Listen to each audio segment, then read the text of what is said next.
শাকিব খানের সব সিনেমাকে ছাড়িয়ে যাবে বরবাদ সিনেমা। এই মুভিটি 2025 সালের ঈদুল ফিতরে বাংলাদেশ সহ বিশ্বব্যাপী মুক্তি পাবে।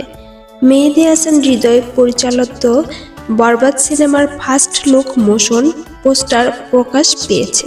সিনেমার পোস্টার প্রকাশে অনুষ্ঠানব্যাপী উপস্থিত ছিলেন বিদ্যা সিনহা মিম, সিয়াম আহমেদ, পূজা চেরি, শবনম ফারিয়া, দিঘি সহ অনেকেই।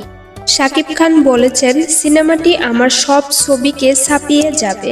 একটা সময় বলেছিলাম আমাদের দেশের সিনেমার আন্তর্জাতিকভাবে রিলিজ হবে হলিউডে বলিউডের সঙ্গে। এখন আমাদের সিনেমার বিশ্বের 7টি মহাদেশে মুক্তি পায়। এর আগে প্রিয়তমার ভালোবাসা পেয়েছি।